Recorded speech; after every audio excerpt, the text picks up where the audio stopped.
In Sunday night's game versus the Cleveland Browns, Ravens tight end Mark Andrews not only scored the Ravens' only touchdown, but was third on the team in solo tackles.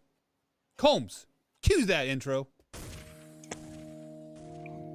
Too late, man. Gotta tell me we're doing it. After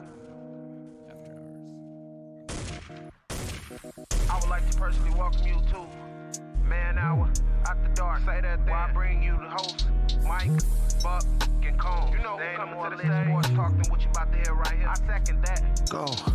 You know that it's us when we talking about sports. Giving you facts on the field to the core. Tune in, we need the support. 1 hour too short, then listen some more. On all your stations, not dropping no music. Stripes like Adidas, but Nike just do it. Down 4 in the 4th, we go for the win. Michael 2 seconds, we taking it in. Buck, Mike, and Combs. You know what's going on.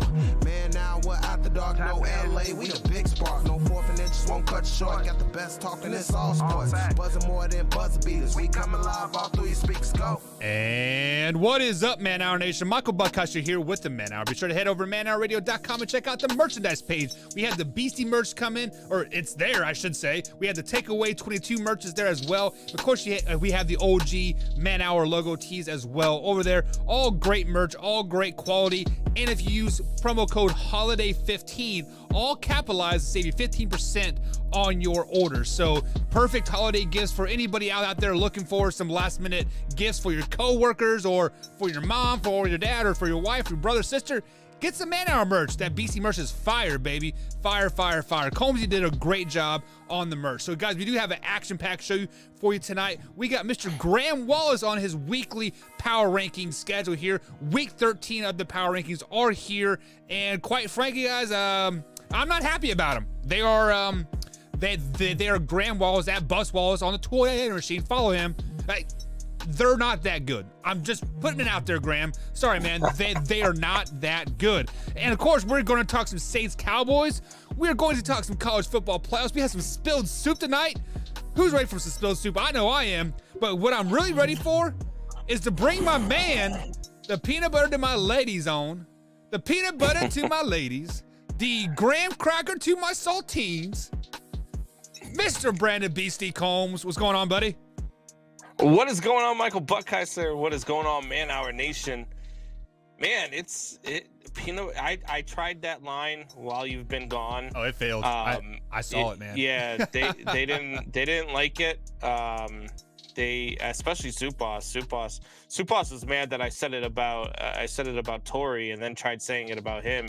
He felt like I was just two-timing it, like it's something I say to all the guys. So I don't know what was going on there, but yeah, I mean, if you are trying to take my mojo, take it right. I mean, it's peanut butter to my ladies. So, but Combs, this is the first time we've been on together for a minute. It seems like it seems like every time you have something going on, I'm on the show. Every time something pops up for like me, you're on the show. So, man, how's it feel to be back? Like the boys are back in town, man. Man, it always feels good to be back on. It's like, the OG of the show is here and we're ready to go, man. It feels like every time we do a show, something crazy happens, right? There's some sort of something stupid gets said, something crazy happens, and we just have a blast. Yeah. So speaking of blast, Combs, in 24 days, that is Christmas Day, right? Christmas Day is when you and me sat down and said, hey, let's just do this show. Let's do Man Hour. We are going to do 2 hours a day, 5 days a week. We are going to be on Big X Sports Radio. We are going to make this thing happen. And over the last, 347 days or whatever it is, like we have grown so much. We have gained some really good friends.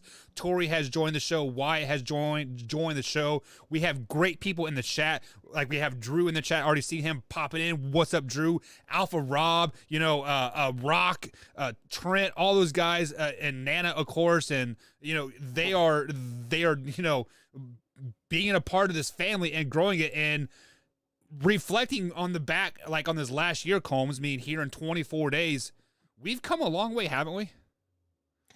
Man, it's been a wild ride. It's been a ton of fun. I have thoroughly enjoyed what we've done and what we've accomplished. And look, we were just two guys who like talking sports and who have a deep passion for talking sports, and then it just kind of took off from there. We had no clue what it was going to be. We set some goals for ourselves. We've slowly started to achieve those goals. I think it's been a little bit longer than we would have liked it to be, but we're starting to achieve those goals. We're starting to get some traction and see some things happen. And good things are coming for the man hour. That's for sure. Yeah, and speaking of good things that's happening, January 1 actually be January 3rd, that first Monday of January, Combs.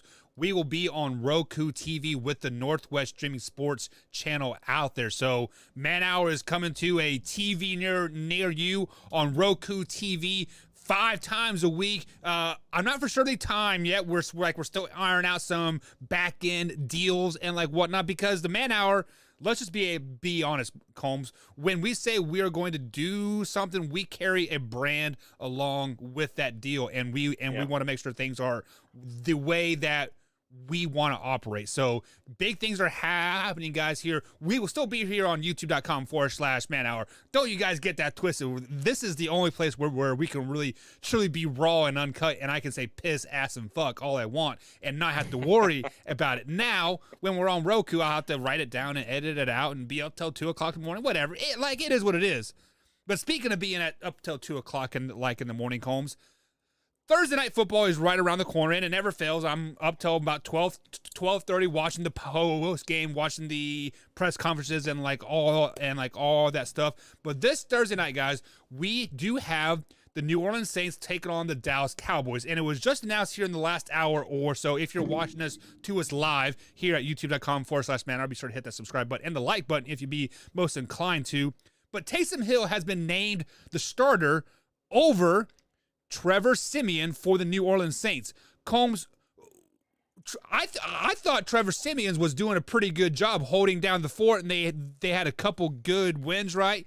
But now Taysom Hill is back off of his concussion. He missed like 5 weeks with a concussion, but now he's being named the starter. Is this a smart move for the New Orleans Saints, or is it a dumb move, or is Sean Payton playing chess while everybody else is playing checkers? Well, look, Marcus Simeon came in halfway through that Bucks game. That when God, what's his name? Oh, come on, that's my guy too. How the hell am I afraid? Oh, Jameis Winston. Dubs. Jameis Winston. There you go. Thank you. God, how did I do that all the time?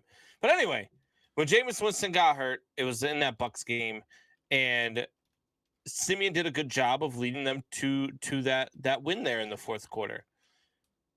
But they're 0-4 since then. They haven't won a game since. They've been close. They've been in the games. The only one they got blown out was last week against the Bills. They did lose by 11 to the Eagles, but before that they lost by 2 to the Falcons, lost by 2 to the Tennessee Titans, which is, a pretty damn good game when you only lose by 2 to the Titans. They're a damn good team. Right. So I don't know. I don't like Taysom Hill at quarterback anyway. He didn't impress me last year at quarterback. I don't think he is a quarterback. I think he's better suited as a gimmick guy in your offense. But we'll see. I mean, you're 0-4, so you got to do something, right? You started out the season 5-1, 5-2, and now you're staring at the barrel of 5-6. And so you've got to do something. Jameis Winston isn't coming back this year. You've lost him for the year. You've got to do something. You've got to try something because you're still in the playoff hunt. Hell, in the NFC, everybody's out. The Bears are 4-7. They're a game out of a playoff spot. It's ridiculous. So everybody's alive. The Saints are alive. They got a damn good defense. If they can figure it out on offense, they can get back into this thing. Their schedule moving forward, with the exception of the game against the Cowboys and the game against the Buccaneers, is pretty favorable because their other 4 games are against the Jets, Dolphins, Panthers, and Falcons. And those are all very winnable games.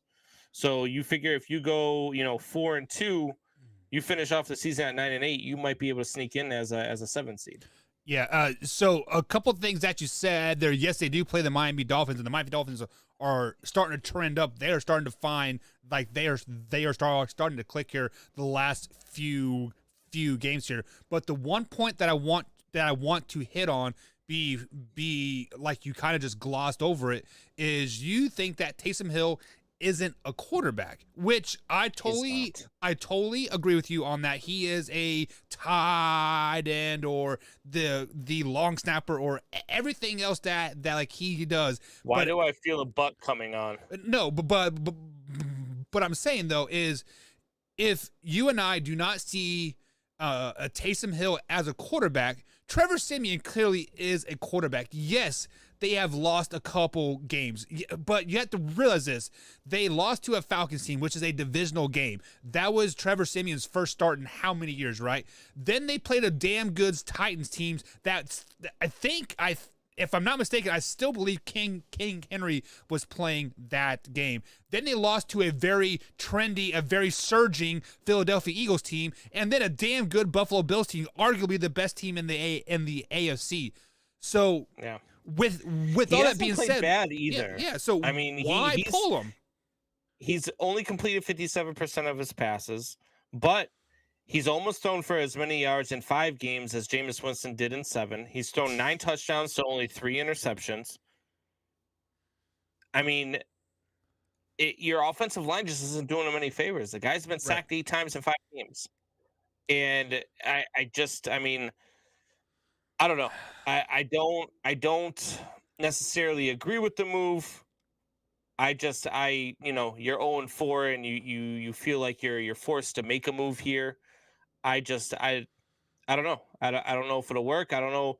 Maybe Taysom Hill will go and he'll start performing badly. They'll put Trevor Siemian back. I don't know. I don't know how it'll go. We'll see on Thursday. Yeah, they pull this one out against the Cowboys, though. They're looking good because they can still finish the season with 10 wins if they pull this one out against the Cowboys. Yeah, you are absolutely 100% correct there. I got a question lined up later to ask you about that, but let me ask this question here point blank. Yes, Trevor Siemian has lost 4 straight games, or I should say the Saints have lost 4 straight games. Are they in a desperation must-win right now mode? So they're trying to throw everything at the wall and hopefully something sticks. Hopefully Taysom Hill, throws for 13 yards and rushes for another 360. Like, what are your thoughts? I don't have any hopes for Taysom Hill. I mean, I just don't. Look, I think he is a guy who is going to just barely get by as a passer. He's definitely a threat out of the run game. You basically game plan for this like you're going up against a weaker armed Lamar Jackson, right? A guy who is probably going to run, but every once in a while he might get a pass in there. God, I don't even know. I don't even know what to make of Taysom Hill because, again, this is also a Cowboys team that is so bipolar. I don't know which one's going to show up. It would not surprise me at all to see the New Orleans Saints come out and win this game 31-7. Oh, you shut your whore mouth. Look, the Cowboys they're not as good as you thought they were. So the Cowboys are a very good team. They are still a Super Bowl caliber team, and they're still going to make it to the Super Bowl. Come on, Bob. Every team. You need to give up on them like you gave up on the Lions. No, the Lions still have an opportunity to make the playoffs. By the way, just throwing it out there. So with that being said, every team goes through a stretch and a part of a season, especially an 18-week season, where things just aren't clicking, where you kind of go through the motions.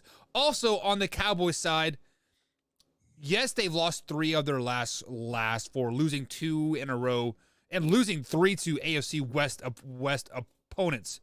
The AFC West is a damn good division. Let's not sleep on the AFC West at all. But on the flip side of that coin, during this 2-game losing streak that the Cowboys are on, they haven't had Amari Cooper, right? There was the COVID has struck in this team, and I feel like everybody and their dog has had COVID for the Dallas Cowboys, like at this point.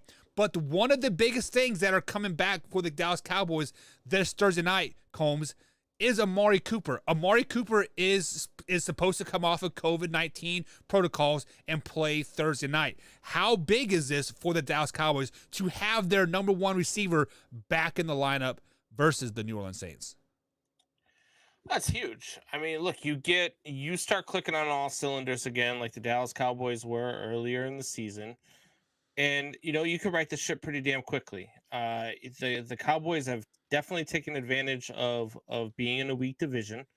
That's helped them out tremendously. They went on a little bit of a run there. They beat some good teams in that stretch too. I mean, don't get me wrong. They dominated the Eagles. They beat up the Chargers. They beat up the Patriots. They put 35 up on the Patriots in New England, and that's a damn good defense. Yeah. And so they've lost 3 out of their last 4. They lost to the Broncos, Chiefs, and Raiders, and that Raiders game stung. And remember how I said after the Bills had lost the week before last, I said, look, they need to come out and on Thanksgiving night, and they needed to throttle the Saints, and they did that. Well, here the Saints are again against a team that really needs to come out and just throttle them. That's what they need to do, and the Saints need to stop that from happening if they want a chance to at a playoff spot. So it should be a really good game on Thursday night, which is rare because we don't get a whole lot of good games on Thursday nights. But I think this is going to be a really good one. Combs, you say it should be a good Thursday night game, but let's be honest, this is not going to be a good Thursday night game. The Dallas Cowboys, you listen here, Combs, buckle up, big boy, because I'm taking you on a roller coaster ride. Oh, God. The Dallas Cowboys are the best team in the NFL. The Dallas Cowboys will beat down the New Orleans Saints so bad that Taysom Hill wish he still had a freaking concussion. Hell, he might get a concussion from watching the Cowboys go up and down the field so much because Amari Cooper, Combs, you better put him on your fantasy team because this guy's hungry. I have him on my fantasy team. Amari Cooper's going to get 3 touchdowns in the first quarter, Combs. Mark it down. 3 touchdowns in the first quarter, 160 some yards. Hell, he may not even play quarter 2, 3, and 4 because it's going to be 35-0 after the first quarter. The Cowboys are pissed off, Combs. They are pissed off. I started out and when he went down. Yep. When he went down, I was 8-1 in my fantasy season. I am now 8-4, and I need a win. So I need him to have 3 touchdowns in that first. I need all him. the good teams go through slumps. I absolutely need him to have a good game. All the good teams go through slumps. They do. All good teams do go through slumps. I mean, we've seen it with. Look, the Buffalo Bills are better than what their record shows. Oh no, they're not. Buffalo Bills, not. Buffalo sucks. Stop it. The New England Patriots are better than their record shows. Those 2 teams are better than what their record shows, but they've just gone through a couple of slumps. You look at the Tampa Bay Buccaneers; they've had their ups and downs this year. You more look downs at and ups, all right. No, more ups and downs. Stop it. What are they, like 8-2, 8-3, something like that? I don't even know what they're. Maybe they're set. No, they're 8-3, right? Who? Tampa Bay Buccaneers. Oh, I don't know. I think so because they. Yeah, they're 8-3. Yeah. And so look, you've got teams that have their ups and downs. Look at the Rams. I mean, they started out like gangbusters, and over the last, like Matt Stafford looks like he's lost. He looks like he's back playing. Looks like he's a high school quarterback playing in the NFL right now. Yeah. I watched some of his passes this past weekend, and the underthrow. I mean, he cost the Rams probably about 21 points with missed passes. Probably about 21 points that they could have put on the board because he had guys that were open and he was underthrowing them or overthrowing them. He did not. He's looked like that way the last 3 weeks. The Rams are in one of those funks too, and if they right the ship, they're still one of the best teams in football. So I believe it was Monday when I did the solo show. Maybe it's Tuesday. I can't remember now. Everything's still running together because it's Christmas time. It just sucks for work and life in general. It was Monday because I was solo yesterday. Yeah. So we weren't solo, but yeah, Luke G I was and myself. solo for the first half hour. Yeah, you jerked off. And for I'm 30 always minutes. alone when I'm with you. Oh, baseball. Oh no. But see, I'm always alone when I'm with you. But wait, bring Graham on the show so I can talk some baseball. We will after the break. We will after the break. But I talked about the Rams a little bit, and I think Matthew Stafford's hurt.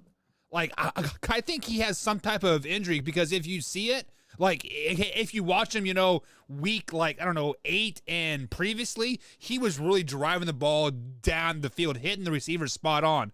The last, basically since the Houston game, something's not quite right. So, like, I don't know if he's hurt or if it's Odell Beckham Jr. effect, because Odell Beckham Jr. is a cancer and very, very toxic. But he is probably, Matt Stafford is probably the toughest quarterback in the league. He right? is. I mean, the guy is just a warrior, and he probably is. There probably is some truth to him playing hurt.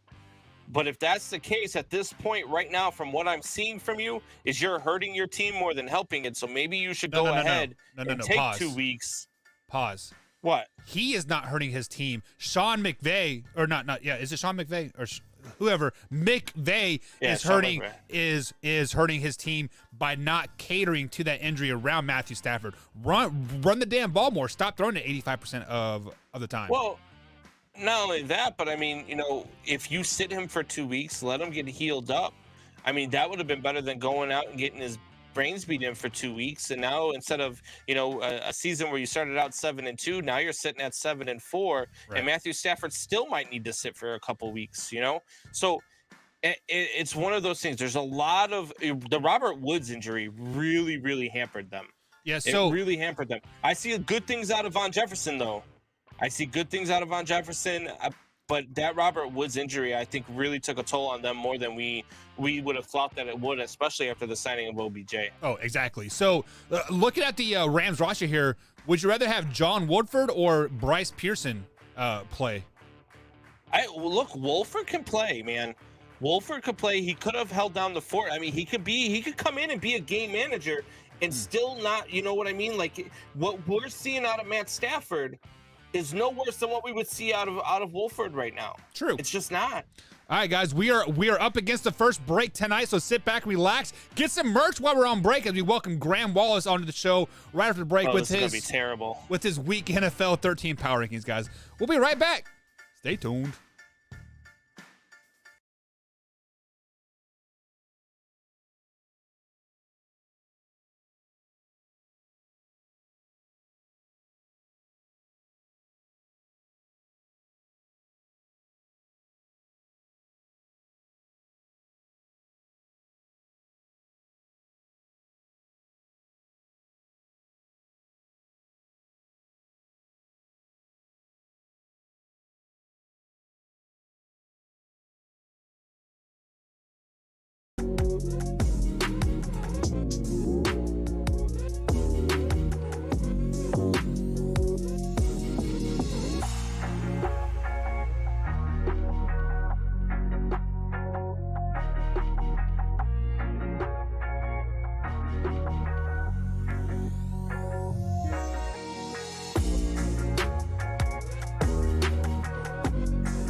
Man Hour Nation brought to you by Brooks Roofing and Siding. Contact them at 812-868-7663 or online at brooksroofingin.com.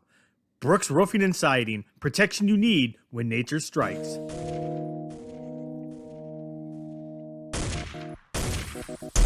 And welcome back to the Man Hour, guys. Michael Buckeye along with Brandon Combs tonight. If you guys have missed any part of the show whatsoever, you can find this on podcast form at iHeart, iTunes, of course, iHeart Radio. And obviously, starting January 3rd, you can find us on Roku TV at Northwest Streaming Sports TV. We'll put the link in the description. I don't know exactly the ins and outs quite yet, but we'll let you know as more details roll out. Or you can also find us on 313 The Flash and, of course, Big X Sports Radio, 96.1 here in Jeffersonville, Indiana, every Monday through Friday, 4 to 6 p.m. East Coast time. So let me welcome Combs back onto the show here. How dare you forget our friends across the pond, eating their tea and drinking their comforts, like you say. I don't know what I said, but whatever. Let's welcome Graham on the show. Graham, what's going on, big guy? Hey, great to be with you guys. Love giving you the power rankings, even if sometimes you don't like them. That's okay. Hey, we always it because you do such great work, because there are very few people that actually put in the work and effort like you do. You all 32 NFL teams you give us. I just feel like you have the Bears about 6 spots too high this week. Well, there's only about 4 teams below them. Yeah, So exactly. maybe, you could put a couple college teams ahead of them right now. Put maybe Alabama or Georgia ahead of No, them? they're bad this year too. I'd put Georgia Michigan, and maybe? Michigan ahead of them. Okay. Yeah. Okay. Jeez, you are absolutely. All right, so if you guys are watching us here on YouTube.com, I have the bottom from 11 down to 32 teams streaming on the screen right now. So if you aren't following us on Twitter or Graham at Bus Wallace on Twitter, you should be, because you already know these rankings off your bat. So Graham, before we get too carried away, I want to talk about number 27 and number 25. That is the New Orleans Saints and the Seattle Seahawks. These are two teams that are kind of not doing very well right now. Seahawks are clearly probably the worst team in the NFL, worse than the Lions, worse than the Jags, worse than the Jets. Why do you have the Seahawks at number 27 right now?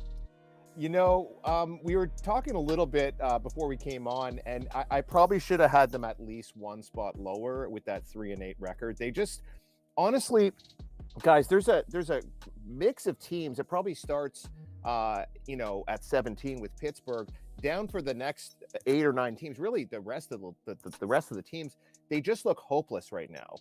They can't seem to do anything right. Hopeless? They can't get out of their own way. They can't seem to put up any points. Russell Wilson looks like a shell of his former self. They might need to blow it up there in Seattle. And hopeless. You watch the Saints play the Buffalo Bills on Thursday night, Thanksgiving.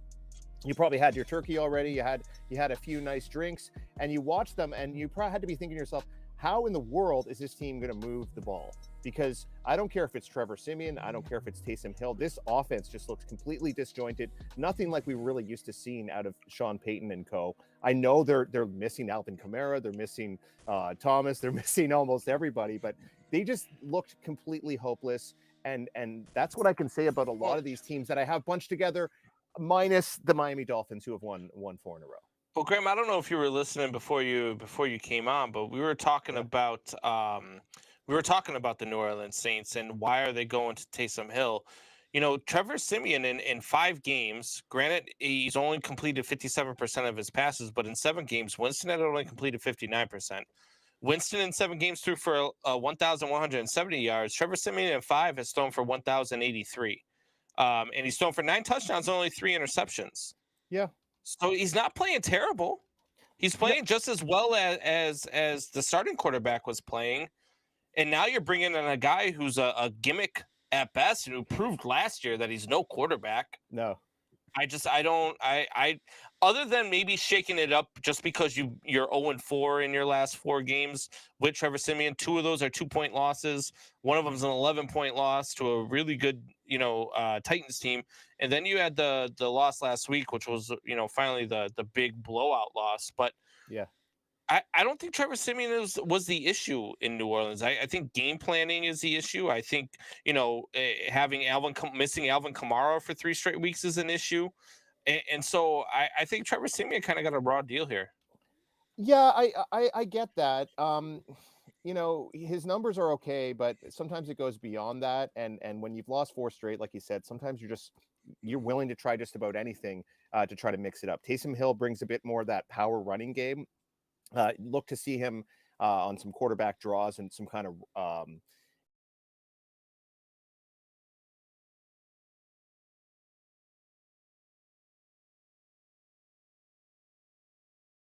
watch for him to do some of those things. I know he's not a great passer, but he did come up with that pretty clutch pass against the Minnesota Vikings in the playoffs a couple seasons ago. I know he's not really accurate with those deep balls, but they're going to try to do some different things. I think it was a zone run is what I'm trying to think. I can't think of the right play, but they kind of slide off that right play? tackle. Yeah. So Yeah. It's hard when you don't have much of a running back back there either, but I think he gives them a chance. I actually loved Taysom Hill at BYU. I thought he was a really courageous player for them. I know they ran more of an option, and that's more of what he is. He's a tremendous special teams player. He's a really good athlete. If this guy went to the Olympics and tried for an Olympic sport, he could probably do it. But is he a really good quarterback? Probably not. But I think he gets the guys. Sometimes it's just a guy that gets the guys going. And for me, I would run through a wall for a guy like Taysom Hill just because he's just an inspirational dude. And look for the Saints to play a bit more inspired ball with him. However, I'm with Buck. I think Thursday night's going to be another dreadful game, and the Cowboys are going to win big. There you go. Yeah, I mean, look, you look at last year. I believe he came in. For 4 games last year when Drew Brees was out, and when he came in for those 4 games, he was something like I believe he had completed like 70% of his passes or something crazy like that.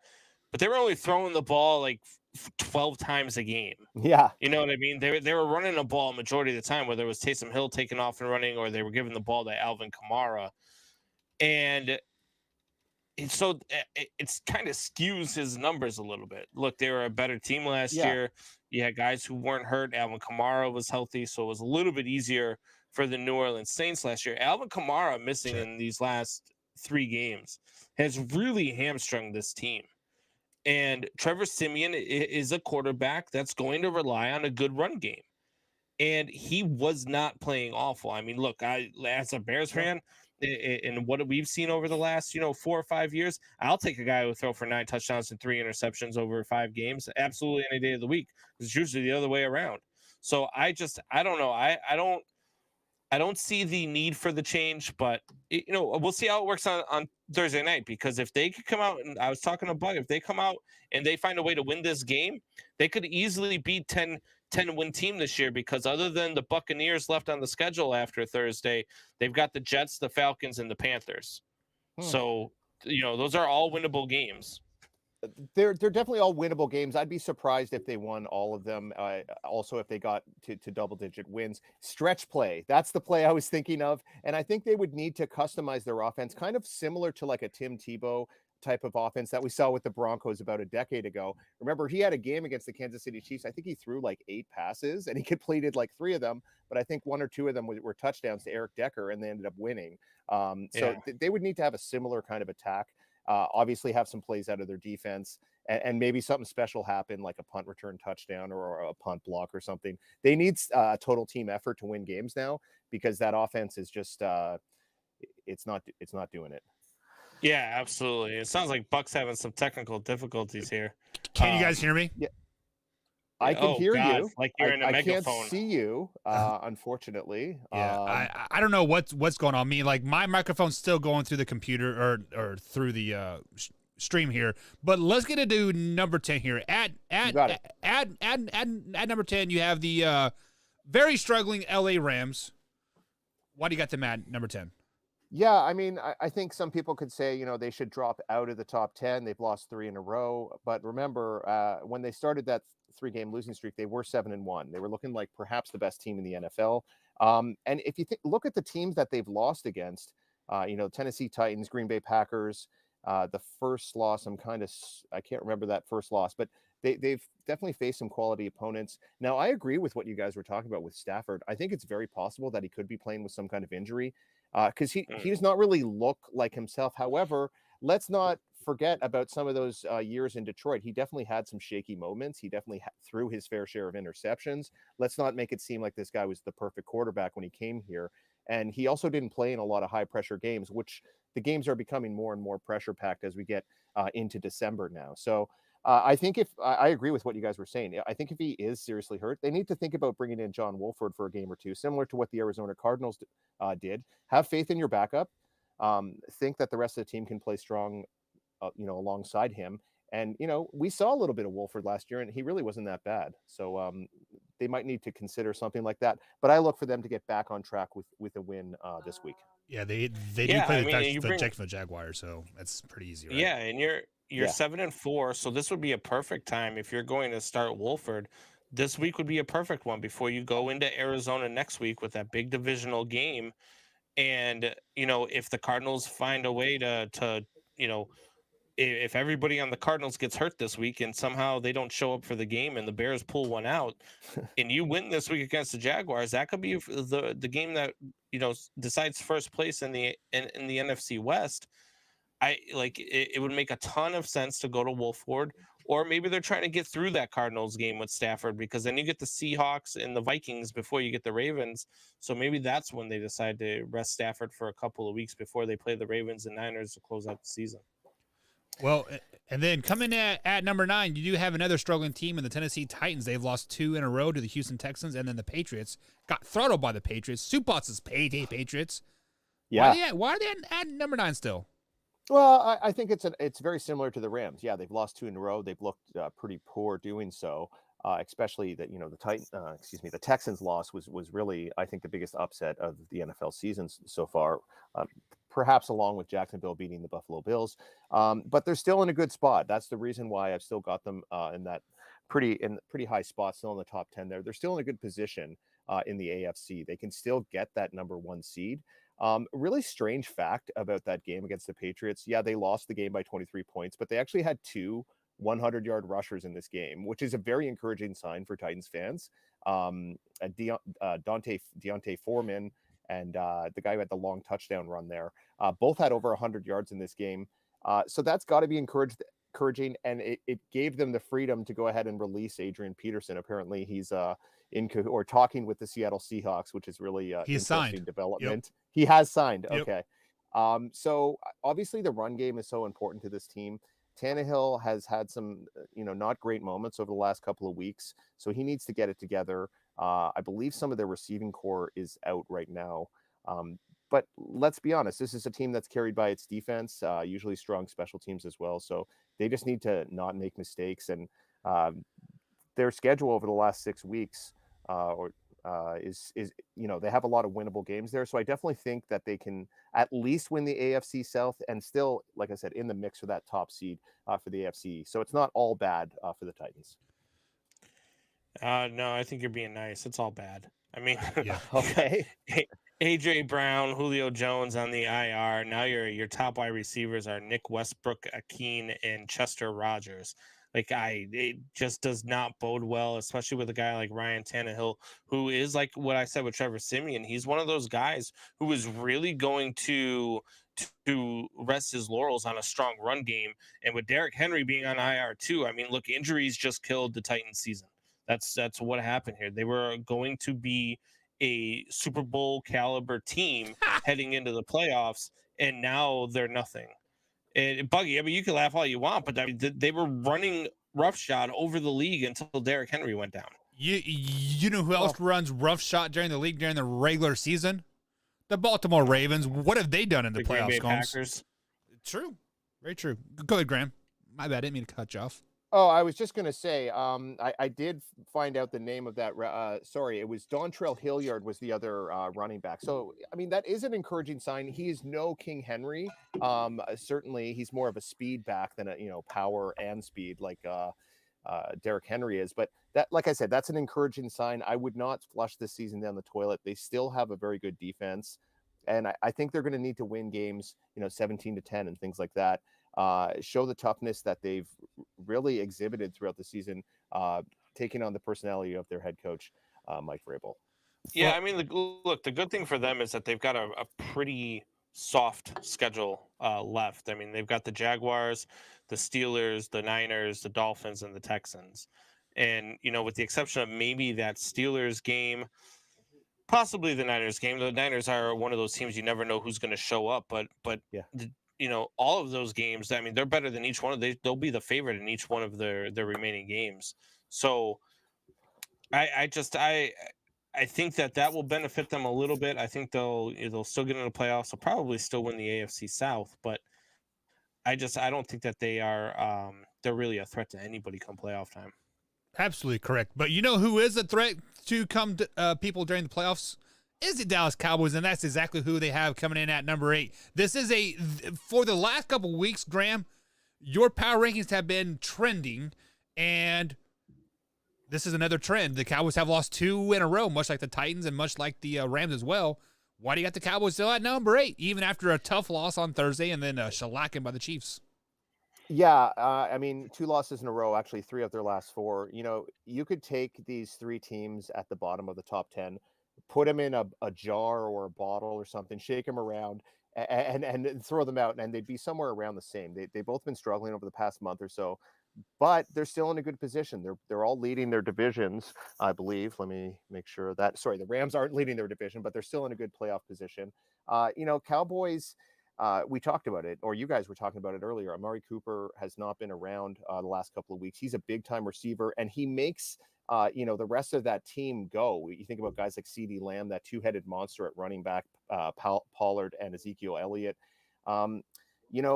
I like what I've seen out of the defense for the most part, especially Micah Parsons, but that secondary just got victimized against the Raiders, especially Anthony Brown, 4 pass interference calls. That was really the difference in the game. Wow. It seemed like they were going to still maybe pull it out.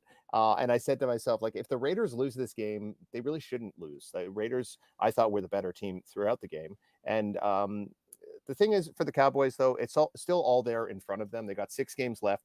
If they could find a way to win, say, 4 of them, they're still in a pretty good position. They probably won't be close to that number 1 seed, but they'll still have a home playoff game. And let's be honest, they haven't won a lot of playoff games since their last Super Bowl title in 1995. So I think Cowboy fans and also Buck yourself need to kind of temper the expectations as far as a Super Bowl appearance this season, because there is a bright future there in Big D. You didn't have to separate Buck from Cowboys fan. Buck is a Cowboys fan. Okay. He just doesn't like to admit it. He's really so he's a Chiefs, a Packers, a Cowboys.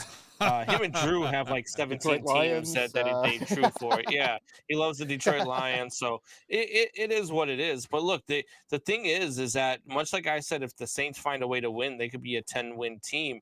If the Cowboys find a way to lose this week, man, look, Washington's playing better football.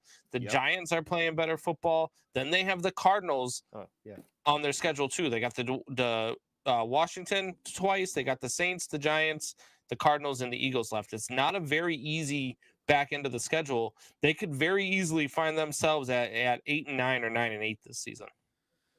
Yeah, and speaking of 8-9 and 9-8, the Buffalo Bills are on track for that as well after losing to the Colts and then beating the Saints, a very, very bad Saints team right now. But that's who you have coming in at number 7, your Buffalo Bills, Homer. I don't know. I don't know about all that. If you look at power rankings through a lot of media outlets, they're going to have them somewhere in that top 10. I can't figure this team out, guys. They lose to Jacksonville about a month ago. They can't score a touchdown. They struggle against the Miami Dolphins as well. I'm trying to think of some of their other performances. They blow out the Jets, and then they lose. Well, exactly. Who doesn't? The Tennessee Titans don't. That's who don't. That was a very surprising loss as well. And then they lose against the Colts by nearly 4 touchdowns. So a nice bounce back against the Saints. But I'm having a hard time figuring this team out. Josh Allen's making more of these risky plays that he was able to stay away from last year. I still think the defense is a strong unit. However, they seem very prone to giving up a lot of yards on the run in the run game. I still think their secondary is probably a top 5 secondary in the NFL. Jordan Poyer and Micah Hyde are just an excellent combo back there, but they're a little small up the middle. with guys like Matt Milano. And Yeah. Edmonds is the other linebacker I'm thinking of.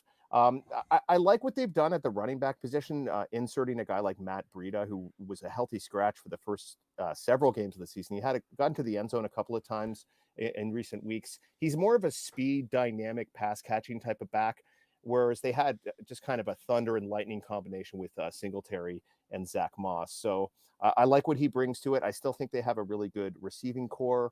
Dawson Knox is back in the fold. They got to find a way to win this game Monday night against the Pats, and then they're right back where they need to be. And that's the thing, you look at this Buffalo Bills team, and you can very easily look at their schedule and say, well, you started out the season 4-1, and since then you've gone loss, win, loss, win, loss, win. But 2 of those losses in that stretch, they really should have won. They obviously they just fell asleep and forgot to play when they went to Jacksonville. That's just, that's just plain and simple. And then that Titans game, they had the Titans on the ropes, and then Derrick Henry just ran wild all over them, and that was the issue there. They need, if they're going to beat New England, they've got to find their run game. They've got to find their run game in this game, because that's how you beat New England. A strong run game is how you beat New England, and if they can find that this week, if they can figure it out again and ride that train, they can beat New England. If not, man, it's gonna, like, Buffalo Bills fans are really gonna start shaking their head and wearing paper bags to the stadium again, because it's gonna be tough to watch this team, because this is a team that, let's face it, they were finally so pumped. Oh, Brady's gone. We're gonna win the AFC East. We're gonna be the franchise to watch now in the AFC East. And now all of a sudden, Mac Jones comes out, and here we are. I want to see how Mac Jones performs against this defense, though, too, because this defense is a very stout defense. Granted, they did lose their number 1 cornerback. His name's going to escape me here. Tre'Davious White. Tre'Davious White. There you go. And so I'm really excited for this game. Out of all the games this weekend, I think that this is the game to watch. I think it's the number 1. It's the best matchup. There's a lot of blah games this Sunday. A lot of games that are very easy to predict. But this game on Monday night is going to be the game to watch. I'm really excited to see. I'm actually excited to see how the Patriots fare against a team like Buffalo. And if they beat them, and if the Patriots win this division, man, I'm going to say it right now. As much as I don't like the Patriots fan base, I'm rooting for Patriots and Tampa Bay in the Super Bowl, because I want to see Belichick versus Brady in the Super Bowl. Wow, I feel like we talked about that a couple of weeks ago with Soup Boss, but that would be potentially a very historic Super Bowl, a very highly rated Super Bowl, maybe the most highly rated Super Bowl of all time. I do not want to see that. I would love to see my Bills get back in there, or just another team besides the Buccaneers and the Patriots would be great for me. But as far as that run game going, they need Josh Allen to be involved in the running game as well, because he's a real weapon when he uses his legs and his arms. He's just got to stay away from the stupid throws that he's been prone to make this season. I'm into, if we do get that Super Bowl, Graham, what is your over-under on jerseys in the stands that are half Patriots, half Buccaneers Tom Brady jersey? Oh, geez, I don't know, 1,000? Yeah, whatever. It's got to be. It'll be 2. Is that too low? It'll be 2. It'd be one of those. It'd be one of those games where no matter what, New England fans would be happy. They would find a way to root for both teams. It's just how New England fans are. Yeah, it's funny. Peter King did a story about this early in the season, and he talked to a lot of different people from the New England area, and some people were like that, and some people were, I'm going to cheer for him, and then as soon as he comes out, I'm cheering for the sack. I want us to win. So there are Brady fans, and there are Patriots fans. We love you. We love what you did, but you're on the other team now, so we want to beat you. So let's face it, those ones that he talked to, he only talked to like 4 people that were like that. So there's only 4 real Patriots fans out there. Well, a few different types, yeah. Speaking of real fans, Chiefs Kingdom has the greatest fan base in all of America, and that's exactly who you have coming in at number 6, Graham, and that's the Kansas City Chiefs, winners of 4 in a row versus the Giants, Packers, Raiders, and Cowboys. And they're so good that their game got flexed to Sunday Night Football versus the Buccaneers.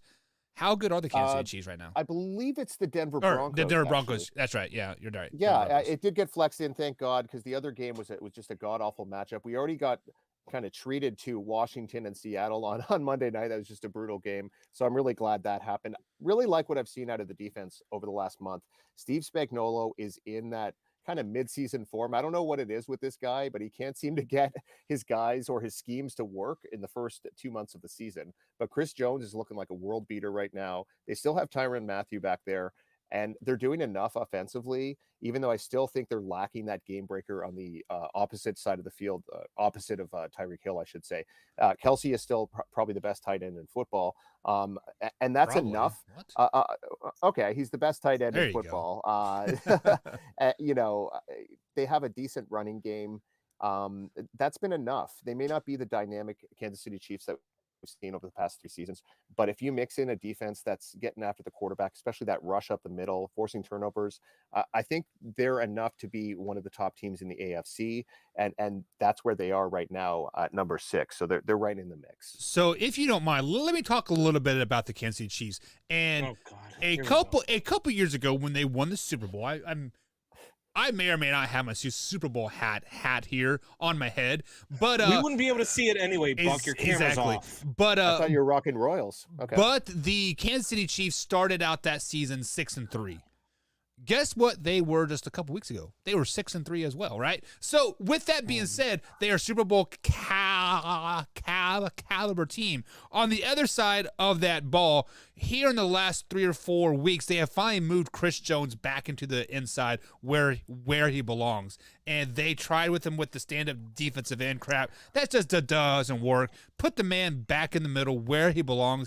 And since then, the Kansas City's defense has not sucked, Buck, and stop. they've actually been the best in the NFL. Buck, first of all, when they won the Super Bowl, they were 6-3, right?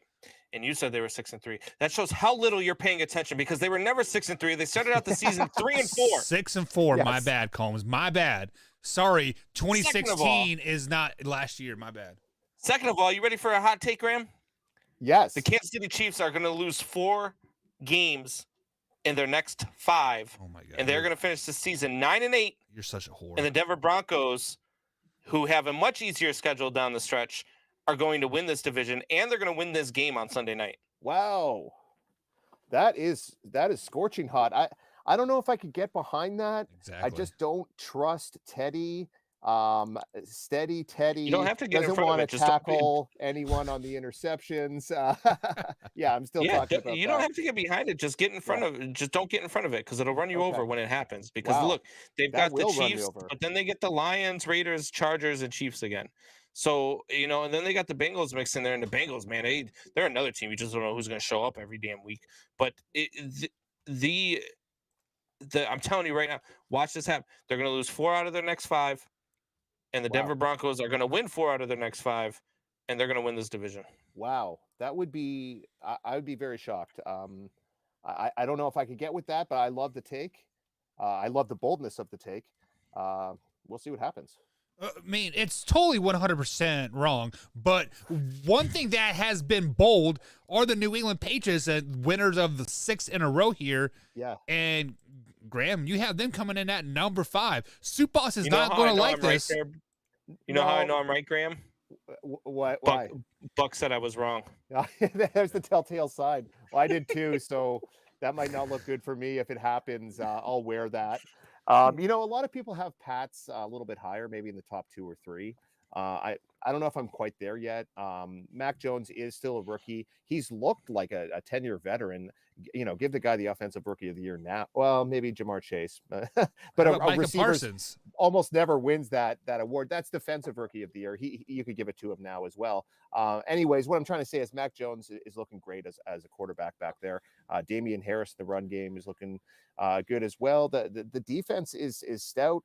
And the receiving options, Jacoby Myers and the like, are kind of doing enough, getting open, finding separation. So you said it, Combs. I think Bills Nation were like, okay, AFC East title is ours for the next decade, and Mac Jones is like, well, actually, I have plans for that. I won a lot at Alabama. I plan on winning a lot here as well. He just seems like a perfect quarterback for that system and for that culture. Just kind of a real steady guy, never gets too high or low. So obviously, this is the biggest game of his career. It's going to be in Buffalo. It's going to be cold, and that crowd is going to be live. So Combs, you said it, it's going to be a great game, and I look for Bills Mafia and that defense to show up big time. It's a lot easier to win games, Graham, when your team in 4 games is only your defense is only giving up 26 total points. They've given up 6, 7, 0, and 13 in their last 4. I mean, it makes it a lot easier to win football games as a rookie in the NFL. You're right. But this New England Patriots team is just, I mean, look, this is Bill Belichick's best defense.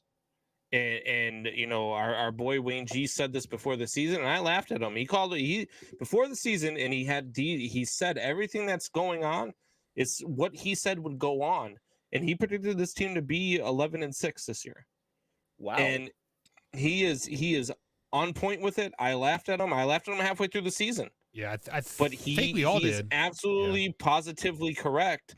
And I still want to see where they're at over these next 3 weeks, because these next 3 weeks for me are the telltale sign for the New England Patriots. Sorry, next 4 weeks, because they've got a bye week in there. They have a late bye, yeah. But it's going to be interesting for me to see how these teams are moving forward, because if the New England Patriots find a way to win 2 out of these next 3, or even all 3 of these next 3 games that they've got,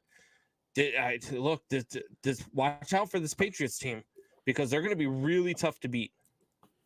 Well, they got Buffalo 2 of the next 3. I think they got Indianapolis or some other team squeezed in between. So I wouldn't be surprised at all if the Bills and Pats perhaps split their season series. And it's probably going to come down to the last week or 2. So definitely they've improved since last year. They went 7-9 last year, but you knew they were going to find a way to run it back. They had some under the radar free agent signings, guys like Kendrick Bourne, Hunter Henry was one of the more splashy ones, but you know, Belichick's going to find a way to get that defense cranked up again. Matthew Judon, potential defensive player of the year candidate, 12.5 sacks there from his defensive end position. And that was a huge question mark before the season, right? How was Judon going to factor into this defense? You know, was he going to be able to perform? And look, they have clicked on all cylinders all season long. This defense has been good. And I just, man, this is a really interesting team to me. And I hate admitting it. Because I really do, I really can't stand Patriots Nation. I spent the last 15 years in New England before I moved back home to Chicago, Graham. Okay. Yeah. And it's just been terrible to listen to them every damn sport. They're winning championships, and they don't ever let you I'd say probably about 65 to 70% of Pats fans couldn't name you a quarterback before Drew Bledsoe. and it drives me insane. Drives me absolutely insane, and they just shove it down your throat even when they're bad. We were supposed to have 4 seasons without the New England Patriots being good, weren't we, Graham? Yeah, well, at least 2. God. Yeah. I'm right there with you. Combs, on the flip side of that, Tom Brady was there for 20 years, so most of the Patriots fans were 10 years old when they started watching the game. So Tom Brady was a rookie then. Now they're 30-ish. Makes sense, right? Shut up, Buck. Yeah. I'm just saying. So on the flip side of that coin, the Patriots do have the 5th hardest remaining schedule for the rest of the season. The team that has the 4th hardest schedule of the remaining season moving forward, and that's who you do have coming in at number 4. That's the Baltimore Ravens. They are fresh off a win over the Bills and the Browns, and then they play the Steelers, Browns, Packers, Bengals, Rams, Steelers to end out the season. Do you have faith in the Baltimore Ravens to maintain that number 1 seed in the AFC going into the playoffs? I'm not sure. It's been really weird. Lamar Jackson's had such a strange season. He's up to 13 interceptions. Because he's trash. In that stop it. Sunday night game against the Browns. He has looked pretty horrible at times this season, but this team has a strange way of pulling out games that they have no business winning. The game against the Bears a couple weeks ago when they had Tyler Huntley in definitely strikes a chord. You think about the game against the Indianapolis Colts. They were down 16 points in the 4th quarter, or 14 points or something like that. Also the Kansas City Chiefs, I believe it was the second Sunday night game of the season. They were down a couple touchdowns in the second half of that game as well. This team just has a tendency to find a way to win. And while I do think they'll probably drop at least a couple more games, I do think that they have that in them. And it wouldn't surprise me to see them be the number 1 seed in the AFC. at the end Look, of the season. Lamar Jackson, who Buck likes to call trash, has been sacked 30 times through the first 10 games of this season. And I think that is taking a toll on them. He's also got 400 more yards than the next leading rusher on the team. Wow. So, yeah, he's got 700 plus yards, and then I think the next closest doesn't even have 400. So Freeman, maybe. Yeah. And so this team is so one-dimensional that I think that, going down the stretch here, you're playing up against some really good defenses. You got to go to Pittsburgh. You got to play at Cleveland. You got to play the Packers, Bengals, Rams, and Steelers again. I really think that this team could find a way to only be 9-8 or 10-7 at the end of the season. That is a rough stretch of games. It is. And so I don't like their schedule moving forward. I don't think they hang on to the number 1 spot.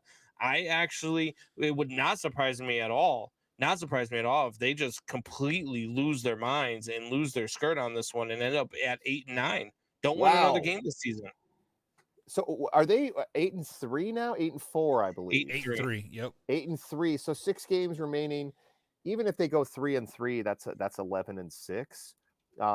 There are definitely some tough games in there. I think they find a way to win 4 of them and finish 12-5. I don't know what it is, but I have faith in this team. And they've shown an ability to throw the ball down the field at times this year. You think about guys like Mark Andrews, Hollywood Brown. Devin Duvernay is another guy who's definitely got some wheels. They've got some weapons going down the field. They just they choose to run it, over 50% of the time, which is more of a throwback style. But when Jackson's in the mix there, you don't know if he's going to hand it off or run it himself, or sometimes he does the fake handoff, looks like he's going to run, and then he ends up throwing. So they're pretty multi-dimensional that way. And I trust John Harbaugh. That's the other part of this. There's something about this guy. He always tries to find a way to win. He's got this whiny, were we offside? He always has this kind of whiny look on his face every time there's a penalty. Never trust a Harbaugh. Is really annoying, but maybe it's their year, guys. Michigan beat Ohio State for the first time in a century, a decade, something like that. So yeah, maybe they're going to lose to Iowa and find their way out of the damn college football playoff. That would be so Michigan. Yeah, that's funny. So many people are upset in the chat that the Baltimore Ravens are number 4. Many people are saying 4 is way too high. 6 through 9-ish are they saying where they should be at? What are you saying to those haters, Graham? Well, I'm saying that they're 8-3. They're the number 1 seed in the AFC, and facts. That is facts, and they control their own destiny. So Lamar Jackson needs to take that 4 interception game against the Browns and just throw it away like he should have done some of those footballs that ended up in the hands of the Browns receivers, and just try to find a way to be better over the last 6 games of the season. Continue to pound the ball. So that's the main reason I have them there. I like what I've seen out of the defense at times, been able to force some turnovers, and they control their own destiny. So that's got to fire them up. I understand some people would like to have them lower, but those teams I have lower are all on losing streaks right now. Don't be nice to our listeners. Tell them. Say, if you don't like my rankings, make your own rankings. Exactly. Yeah, and we would love to have you on too. Rankings. Yeah. So speaking of making your own rankings here, for whatever reason, you have the Green Bay Packers coming in at number 3. We have 2 other teams left out there. What's wrong with that? What's wrong with that? I think they're too low. Why you have them at number 3? They suffered a bit of a setback a couple weeks ago. That tough game against the Minnesota Vikings. It seems like Darnell Savage had the interception in overtime. Couldn't quite come up with it. He trapped the ball against the turf there. Captain Kirk was able to find a way for the Vikings to win that ball game. Nice bounce back game for them against the Rams. I like what the defense is doing. Joe Barry has his unit playing at a really high level right now. Aaron Rodgers has things going. They have 2 good running backs. There's a lot to like with this team. I just like the teams that I have ahead of them just a little bit more. Which the team that you have ahead of them are the Bucs at number 2 and the Cardinals at number 1. I don't know why, but why are the Cardinals at number 1? What do you mean you don't know why? Because the Cardinals suck. The Cardinals Fuck have the best quarterback. record in the NFL. I don't care. They're 9-2. They're coming off a really good couple of wins with Colt McCoy. He completed over 80% of his throws Say, in the say 2 that one more wins. time. Coming off 2 good wins with who? Colt McCoy. Which is a Yes, better but- quarterback than Kyler Murray, right? Thank you. Shut up. Carry on. Oh, that's it. Cubs is God. Yeah. He's God. I hate him. I hate him. This team was 8-0 when Kyler Murray went down. Sorry, 8-1 when Kyler Murray went down. 8-1. They are 9-2 now with Colt McCoy, and now they've got Kyler Murray and DeAndre Hopkins both coming back. And they're playing the How Bears. are they not the best team? Yeah. It took me a while to get on this train, Combs, but I'm on it. I'm up there front with the engineer. I'm scooping some coal into the fire. Let's go with this. I took my lumps as far as not having them there, but I've got them there. I told you. And they're going to stay there as long as they keep winning. The reason they have them at number 1, Buck, is because they have the best record. Now, Well, some people might want to have the Bucks or Packers or some other team ahead of them there, but Yeah. you are what your record says you are, as the Big Tuna Bill Parcells said. So they have the best record. They're the best team. well, and on Yeah, the flip yeah, side but- of that, Combs, hang on. On the flip side of that, every time Graham puts a team at number 1 the last 6 weeks, that team's losing. Pick the Chicago Bears No. versus the Arizona Cardinals this week, guys. Book Do it. it. No, he had the Cardinals at 1 last week, and they won. No. that's- You had the Packers a couple weeks ago, right? No, he didn't. Yeah, you did. Let me see. I was Last Last gone week was my the record Cardinals. No, Yeah. I did have Cardinals. Yeah, Okay. I was with Combs and Soup Boss. Yeah, but Yeah. they were weren't the Cardinals on a bye week, so they couldn't have lost. So there you go. Yeah, that's right. They still didn't lose. Well, I mean, a couple weeks ago, I had Titans at number 1, and look what's happened to them Yeah. since. So Well, yeah, but I mean, look, they've also been riddled with injury. I know. You didn't I know that Julio Jones and give yourself some credit here, Graham. Your rankings were really good, with the exception of you had the Bears at 28 when they should have been at 32. Actually, probably about 36. And so I just And the Eh, Lions should have other been top than that- 15 team. Oh my Buck, God. shut up. Oh my God. So just to recap the top 10 rankings, we have the 11 through 32 on the screen, or you guys can follow us on Twitter if you want to check that out as well. At number 10, you have the LA Rams. Number 9, you have the Tennessee Titans. Number 8, you have the Dallas Cowboys. Number 7, you have the Buffalo Bills. Number 6, Kansas City Chiefs. Number 5, the New England Patriots. Number 4, the Baltimore Ravens. 3, the Green Bay Packers. 2, Tampa Bay Buccaneers. And number 1, the greatest team in America, the Arizona Cardinals. Combs, anything that you want, any teams that you would take out of the top 10? No, if I was going to take anything out of this top 10, it would have been you. Yeah. Okay. I mean, that's fine. Okay. That's whatever. That's I'm- kind of I'm how speechless. I felt about it too. These are the top 10. I feel confident about the top 10. You might say, "Oh, this team's at number 6; they should be at number 8," or Yeah. "This team's at number 4; they should be I at 2." felt like but, the I mean, Patriots could have been higher than Yep. 5. You probably could have, who was at 4 again? I had Ravens. Ravens at 4. Yeah, you could have put the Patriots ahead of the Ravens, but I'm okay with the Ravens right now being ahead of the Patriots. I mean, they're ahead of them in the standings, so why not ahead of them in the power rankings? I'm okay with it either way. I mean, look, I think that the Green Bay Packers are a very good team, but I still think that the Cardinals are better. I think the Cardinals are better all the way around. And so, look, with the exception of the quarterback position, I think the Cardinals are just as good, if not better, at every position. I mean, you look at top wide receiver, you could put Devontae Adams and DeAndre Hopkins 1A and 1B, and it doesn't matter which one they are. After that, the Cardinals easily have them at every position. Whoa. So You're saying the Cardinals are better than the Bucks at every position? I thought we were talking about than the the Packers. Oh, okay. Well, okay. I'm sorry. It didn't show up when they played each other in the Thursday night game, and Buck and I were talking about that game before, and Buck was all over the Packers in that game, and I was not, because the Packers were missing a lot of their receivers. Now, All just of them 'cause they except for beat them Randall Cobb. once- Yeah, it doesn't mean they're a better team, but I'm just saying it didn't show up when they played each other. I'm looking very much forward to if they have a rematch sometime in January in the playoffs. So, Yeah, so absolutely. there are certain teams that just match up better versus other teams, and I think the Packers match up better versus the Arizona Cardinals, but I don't think the Packers They beat are them by better. 3. without the receivers, Combs. I mean, so, but on the That was flip the same game that Kyler Murray got hurt and DeAndre Hopkins went out. okay. And AJ Green had like a stroke in the end zone when he should have caught the game-winning touchdown. I don't know what happened there. But... And Colt McCoy almost led them back against the Green Bay Packers. Stop it, Buck. No, the Packers match up better versus the Arizona Cardinals than any other team in the NFL. Okay. All right. You're wrong, but okay. He's actually going to walk off this time. Oh, no. Okay. Yeah. Quick, somebody called 911. But Graham, I can't, because then we'd have to leave Buck alone, and we don't know what happens when Buck is by himself. We'll get shut down. Especially with no camera on. I might be naked. You never know. Damn. Oh. Oh, Jesus. All right, man. Graham, as always, thank you for joining us, man. Before we let you go, tell the people where they can find your blogs. You got it. Belly Up Sports, MLB tab.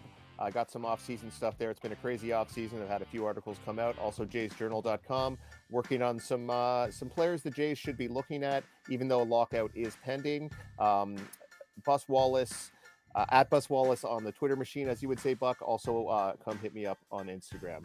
Cubs just inked a former Jay here for 3 years and $73 million. Marcus Grow Stroman. Show. Yeah, I love that signing. They also got Yan Gomes earlier, a couple days ago. So, although they're rebuilding, a couple nice moves by the Cubs early on in free agency. Very non-loyal to go sign Yan Gomes, but not give Willie an extension. I'm not happy about that.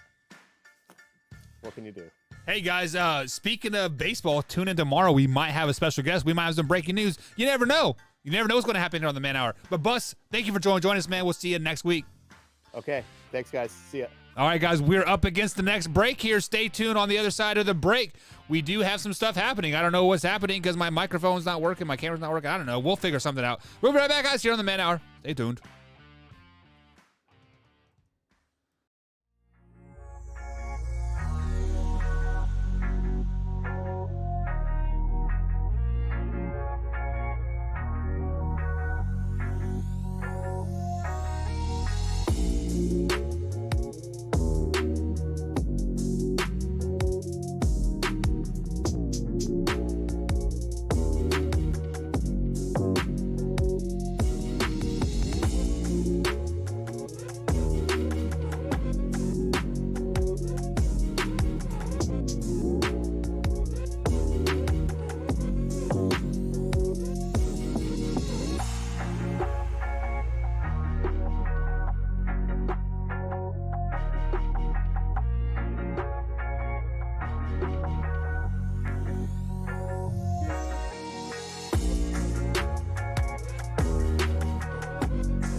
And welcome back to the Man Hour, guys. Michael Buckhush along with Brandon Combs tonight. My camera is not working right now, so Combs is going to be all beautified, looking there all gingerified by himself.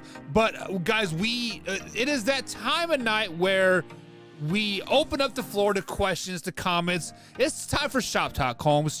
Shop Talk is brought to you by Yeats Sunglasses. Description is in the description. YeatsOriginal.com. Promo code MANHOUR to save you guys just 20%. The best sunglasses you ever put on your face. It is Oakley's with half the Oakley price, so they're Coakley's, basically. I'm totally kidding.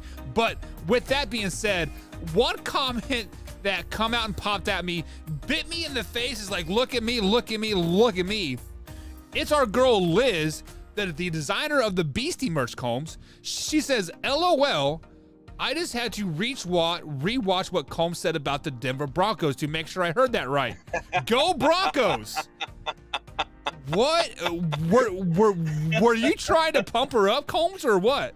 No, look, I look at the schedule. I think that the Broncos are going to win this Sunday night, and I look at the schedule going forward, and I like what I see on the Broncos schedule, and I think that the Kansas City Chiefs have a little low point in them. I'm not impressed with what they've done so far. I know they've won 4 straight games, but I'm not impressed with how they're winning them. I see a lot of holes in their game.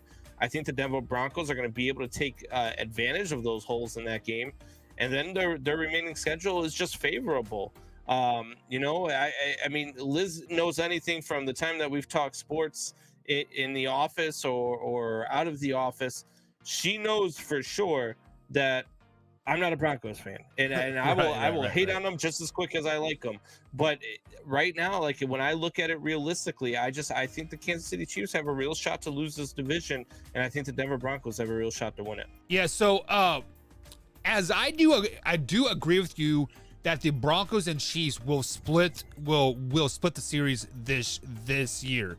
Will it happen on Sunday like the Chiefs get the loss? I don't know, man. It's Sunday night game. The barbecue's going to be grilling. Fans are going to be drunk. I mean, it is a tough place to play at Arrowhead, especially on a Sunday night game. But with that being said, let's look at the Broncos' last 4 games. They beat a really good, a underrated Washington team, a Washington football team that Torrey Wood had going 13-4, right? And we laughed at him. And yes, they started out slow because of, you know, Fitz Magic got hurt, and it took time to really find their traction. But four weeks ago, they were starting to find that traction, and they beat them. They beat a really good Dallas Cowboys team. The score says 30-16, but let's just be honest, that was a shutout. They whooped the Cowboys' ass. And then they lost to a very good Eagles team that is trending up. And the Chargers have kind of fallen off the map here the last couple weeks as well. So sitting at 6-5. 4 weeks ago, they played Washington, yeah. Who? The Broncos. Oh! I'm sitting there thinking, yeah, okay, never mind. Yeah, so right now the Denver Broncos are sitting at 6-5.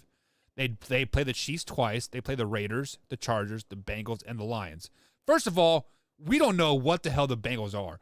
If you want bipolar, watch the Cincinnati Bengals. Yeah. We don't know who they are. The Detroit and I Lions. think it's the same thing with the Denver Broncos. I think that they're very bipolar too. It's one of those things that they're one of those teams I can't figure out, can't put my finger on. But I look at the numbers, I look at what they've done. The defense has been solid all season long. It's been the offense that's kind of been up and down, and I think that they found something over the last few weeks. Well, and so, also to put up 30 on the Cowboys in Dallas is big. To put up 28 on the Chargers is big. So. Well, and also on the bright side, Cortland Sutton is back as well, so that gives him some offense of stability as well.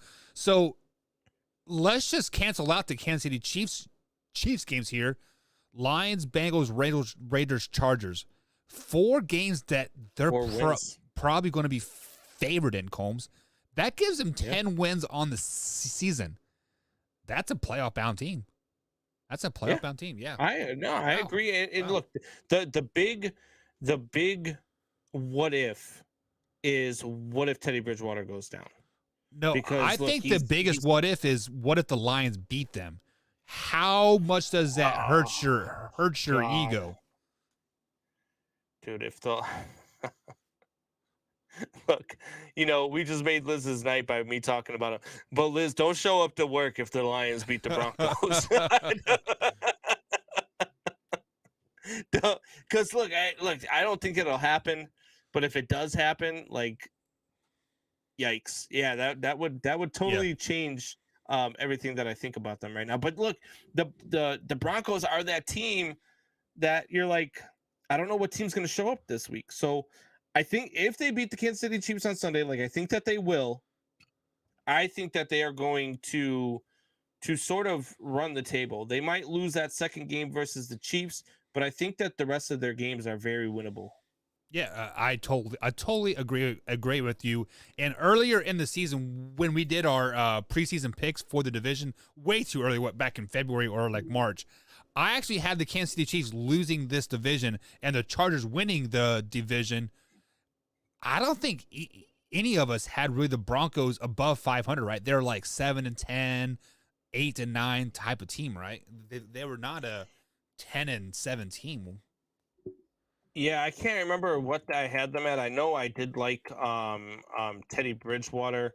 I'm looking for my my playoff predictor right now to bring it up to see what I had him at. But I had him at 6-11. did. Shit. You had him at 6-11. Yeah, Yeah. I had him at 5-12. Yeah. So Wow. they've already beat me. Yeah, So. I mean, definitely looking good right now. So we're scrolling through the chat here, guys. Shop talk time. If you have any questions you want to ask us, let us know. We will get to it as soon as we can. Trent Mason here. He is a Baltimore Ravens fans comb here. So he says, as a avid Ravens fan, the Ravens will not finish the season with less than 5 losses. You had them 9-8. I agree. I look at their schedule, and you look at what the Baltimore Ravens, how look, this Baltimore Ravens team is, and we talk about bipolar. There's a lot of parity in the NFL this year. Oh, facts. But when you've got to go, you got to play the Steelers. You got to play the Browns again, another very good defense. You just barely beat them at home, 16-10, but now you got to go to Cleveland and play them. Then you got to play the Packers. You got to play the Bengals, who have shown signs of greatness. And then you got to play the Rams, and then you got to play the Steelers again. That's a tough stretch of games. I agree. They're not going to have less than 5 losses. I would venture to say probably 7. I would say 10-7 is, and that's 2-4 in your last 6. So it gets you into the playoffs. I don't think it wins the AFC North, though. I think the Bengals sneak in there and find a way to do it. So there is always a good saying, like, you have to learn how to lose before you can win, type of thing. And I think that's why the Baltimore Ravens have never had success in the playoffs. Yes, they got that one playoff win last season. I forget who they played. They played the Titans, right? If I'm not mistaken. Yeah. And then they went to New York and got their butt kicked by the Bills. But I think the reason why Lamar Jackson has not had that postseason success like they have hoped for is because of all the regular season success that they've had. What they've been 14-2, 15-1, right? I mean, they have won a lot of games. They've never had to go through adversity in a season or let alone a game.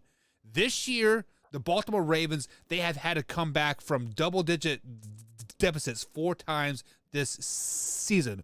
What has been the biggest problem for Lamar Jackson in the past years, Combs, is once he's down, you can basically write him off. He is not going to come back from that at all. He tries to force the ball down the field. He will throw his picks and then basically try to score it all on one play.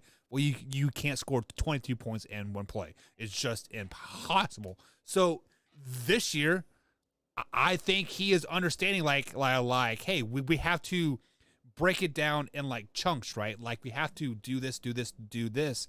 And the adversity with the Chiefs game, with the Colts game, what other game did that to come from behind and win? Was it the Vikings? I think they come back and won against the Vikings. Yeah, I mean, this might be the Bears game too.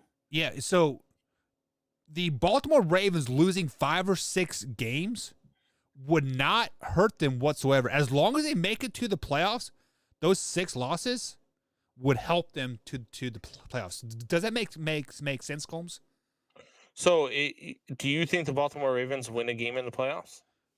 If they lose more than 6, or if they lose a couple games throughout the rest of the season, whether it be to the Packers or the Rams or the Steelers or the Bengals, if they lose 2 or 3 more games, they will win a first-round playoff game. If they go undefeated for the rest of the season, they will not win a playoff game. So what you're saying is that they can't get a first-round bye and be okay. Yeah. Because 14-3, you're probably getting a first-round bye in the AFC, right? Oh, I'm pretty sure. I mean, hell, I bet you in the AFC you could probably have 11 wins with the right tie breakers, and you get the first round bye. Because they have a head-to-head win versus the Chiefs. They have the head-to-head win, obviously versus probably the Browns. Who else could possibly sneak in there as the number one seed? The Titans. They haven't played the Titans, but they beat the Colts, which had the Colts beaten Titans? No, they didn't. They got swept by them, right? No. Yeah, I can't remember. And it's probably between them, New England, or Buffalo, who's going to be fighting for the number one seed. Whoever wins that AFC East, they're probably going to win the NFC East or AFC East at either 11-6 or 12-5. So. Yeah, but like either way. So Trent Mason with the super chat here. Thank you, Trent, for the super chat. He says the Ravens are a regular season win generator. Yeah, they don't lose in the regular season for whatever reason. What 14-2, 15-1? No, they were 14-2 and 13-3 the last couple of seasons, right? Yeah. I mean, they've been great. Let's just be honest. They've been great in the regular season. They have, and they won a first round playoff game last year, if I'm not mistaken. And then who did they lose to in the second round? Was it the Buffalo Bills? Buffalo? Yeah, it was the Buffalo Bills, but Lamar Jackson got knocked out with a concussion in the second quarter, maybe third quarter. Yeah, and look, Buffalo's just a really good football team. That's not anything to hang your hat on. They were just a better team that day, and Lamar Jackson had his head knocked off. Yeah, I mean, so they're one of those teams that's tough to figure out to me. They are just not just tough to figure because they're good, but how good? You know what I'm saying? Like they're a top tier NFL team, but are they elite? Is what I can't figure out. I don't think we have any elite teams in the NFL this season. Yeah, we do. Who? Well, besides the Cardinals.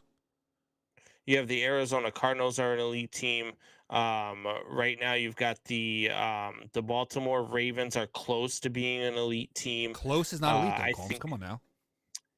Yeah, but I think if you're going to talk about elite, I think right now you're talking about the Cardinals and the Ravens, to be honest with you. I mean, that's about it right now. There's a lot of parity in the NFL. It's been a crazy season to watch. You see a lot of games. Look, who the hell would have thought that the Los Angeles, or not the Los Angeles Rams, but the Buffalo Bills would have lost to the Jacksonville Jaguars this year?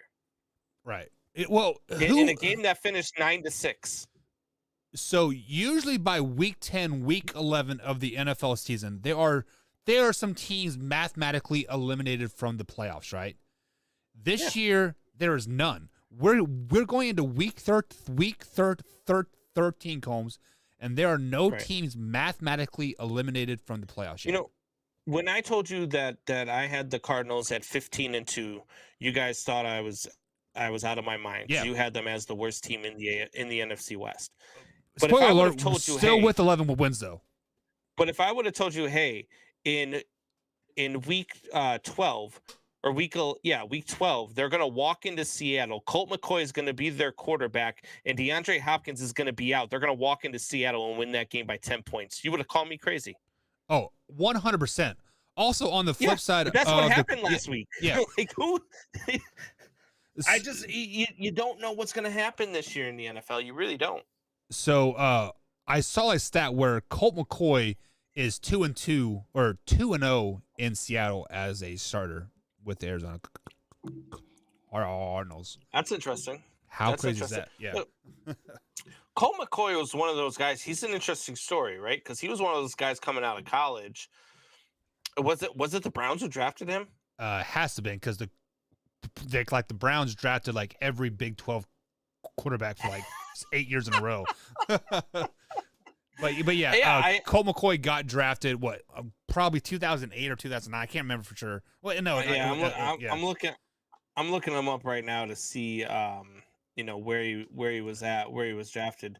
But I just Colt McCoy is one of those interesting stories because coming out of Texas, he was just one of those guys who everybody looked at and was like, he could be the next big thing, right? Like he could be that guy who just comes out and just absolutely owns this league, and then he just never materialized. And now he's found himself on a couple of different teams, doing a couple of different things, and he's found a way to get himself back into it. And I'm happy for the guy. I really am. It was Cleveland who drafted him in 2010. Yep. In the and third then round. He went on to Yep. play for Washington for a few years. So he hasn't started more than 4 games since 2011. Yeah. And he got drafted in 2010. Yeah.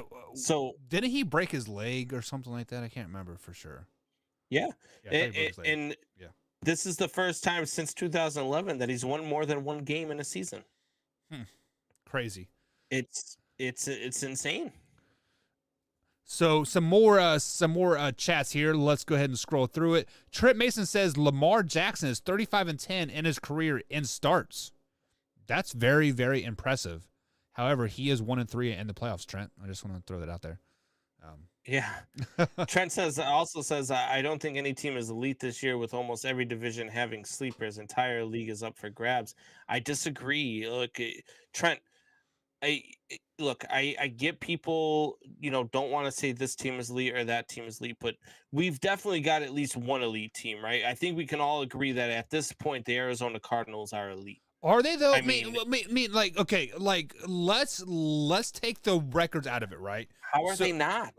So they're what 8-2 on the season, right? They have lost to the Packers, and then who was there that lost to? The Titans. Is that who they lost to earlier in the season? They lost to they beat the Titans. They lost to the they lost to the Panthers when Cam came back, right? Yeah, I'm Cam back, came right? back in Colt McCoy. Yeah, so they lost to the Packers in that game where Kyler got hurt, and then they lost to the Panthers. They got shellacked by the Panthers. But other than that, I mean, this defense has been insane all year, insanely good all season long. And come on, the now. offense has been scoring at, what are you talking about? The offense is averaging 33 points a game, Buck. I am not taking nothing against the offense. The offense is good. The offense is elite.